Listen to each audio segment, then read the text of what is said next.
أعوذ بالله من الشيطان الرجيم. بسم الله الرحمن الرحيم. هل ينظرون إلا أن يأتيهم الله في ظلل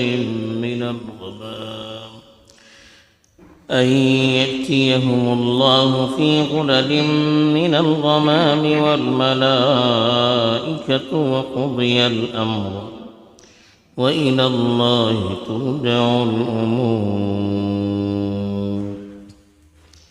الحمد لله والصلاة والسلام على رسول الله من منام ما بعد. کل جو آیات تلاوت کی گئی تھی اس میں خاص طور پر پورے اسلام میں داخل ہونے کی دعوت دی گئی تھی، شیطان کے راستے سے دور رہنے کی تاکید کی گئی تھی، اور آخر میں دھمکی بھی دی گئی تھی کہ اللہ کی کھلی ہوئی نشانیوں کے آنے کے باوجود پھر اگر آدمی سیدھی راہ سے ہٹ جائے تو پھر اللہ تعالیٰ کی پکڑ بھی بڑی سخت ہوتی ہے۔ اب جو آیت تلاوت کی گئی ہے اس میں خاص طور پر دھمکی دے کر پھر کہا جا رہا ہے ان لوگوں کے لیے جو لوگ ساری نشانیوں کو دیکھ کر بھی ایمان نہیں لاتے کہ هل ينظرون الا ان يأتيهم، کیا وہ انتظار کرتے ہیں، کیا وہ صرف اس بات کا انتظار کرتے ہیں کہ ان يأتيهم اللہ فی ظلل من الغمام، کہ اللہ تعالیٰ بادلوں کے سائبان میں ان کے پاس آ جائے، والملائکۃ، اور فرشتے بھی، وقضی الامر، اور معاملہ ختم ہو جائے، وإلی اللہ ترجع الامور، اور اللہ ہی کی طرف تمام چیزوں کو واپس کیا جائے گا، رجوع کروایا جائے گا۔ اب یہاں پر اللہ تعالیٰ نے آخر میں دھمکی دے کر یہ بتا دیا کہ یہ لوگ اللہ کی کھلی ہوئی نشانیوں کو دیکھنے کے باوجود، اللہ کی آیتوں کو سننے کے باوجود ایمان کیوں نہیں لاتے ہیں؟ وہ کس بات کے انتظار ہے؟ کیا اللہ کا عذاب آ جائے یا قیامت آ جائے اور اللہ تعالیٰ اور اس کے فرشتے خود سامنے آ کر حساب لینے لگے تب ایمان لائیں گے؟ تب تو ایمان کوئی اللہ کے یہاں مقبول نہیں ہو سکتا۔ اللہ تعالیٰ نے تو دنیا میں بندوں کو امتحان لینے کے لیے بھیجا ہے، اور اللہ تعالیٰ نے اپنی حقیقت کو انسانوں کی نگاہ سے پوشیدہ رکھا،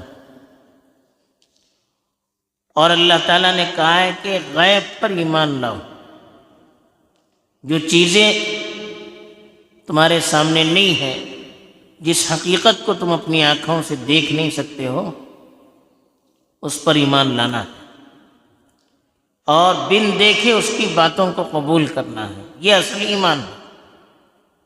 لیکن اللہ تعالیٰ نے اپنی ذات کو سمجھنے کے لیے، اپنی سچائی کو سمجھنے کے لیے قرآن کے ذریعے سے بھی اپنی نشانیاں بیان کر دی، اور دنیا میں جو اس کی مخلوقات پھیلی ہوئی ہیں، جن چیزوں کو اللہ نے پیدا کر کے ہمارے سامنے رکھا ہے، پہاڑ ہیں، درخت ہیں، سمندر ہیں، دریائیں ہیں، جھرنیاں ہیں، آسمان ہیں، زمین ہے، جو بھی اللہ کی مخلوقات ہمیں نظر آتی ہیں، ان پر اگر آدمی غور کرے تو خود بخود کوئی ذات اس کے پیچھے نظر آتی ہے جو سب سے بڑی ذات ہے، کوئی طاقت اس کے پیچھے نظر آتی ہے جو سب سے بڑی طاقت ہے، کوئی قدرت کار فرما نظر آتی ہے جو سب سے بڑی قدرت ہے۔ تو اللہ کی نشانیوں پر غور کر کے اللہ کو سمجھنا پڑتا ہے۔ تو جب تک غیب کی چیزیں ہم تک پوشیدہ ہی رہتی ہیں تب تک ایمان معتبر ہوتا ہے۔ اب اللہ تعالیٰ پوچھتے ہیں، اب آخر وہ انتظار کس کا کر رہے ہیں؟ کیا قیامت کا کر رہے ہیں؟ جب قیامت کے دن اللہ تعالیٰ خود سامنے آ جائیں گے، فرشتے خود سامنے آ جائیں گے اور امتحان اور حساب کتاب لیں گے، اس دن کا انتظار کر رہے ہیں۔ وہ دن جب آ جائے گا تو ساری حقیقتیں کھل جائے گی اور پھر معاملہ پورا ختم ہو جائے گا۔ یا ہے کہ اللہ کا عذاب اوپر سے آ جائے، اس کا انتظار کرتے ہیں۔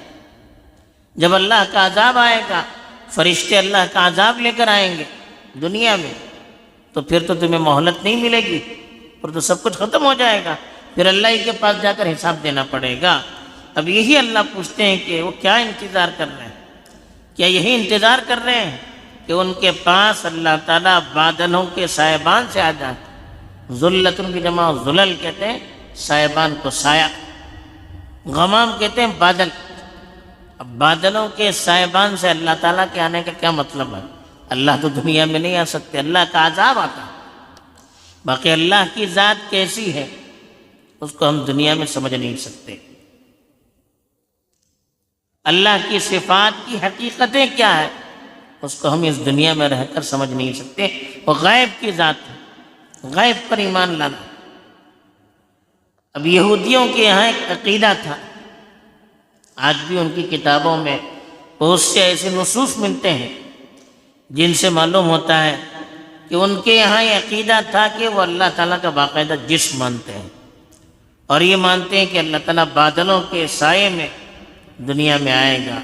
یہاں جہاں اس کا اللہ کا نزول ہوگا وہاں بادلوں کے سائے میں نزول ہوگا۔ چونکہ یہاں یہودیوں سے خطاب کیا جا رہا ہے تو ان کے عقیدے کے مطابق پوچھا جا رہا ہے، اس کا انتظار کر رہے ہو؟ بادلوں سے اللہ کی اترنے کا انتظار کر رہے ہو؟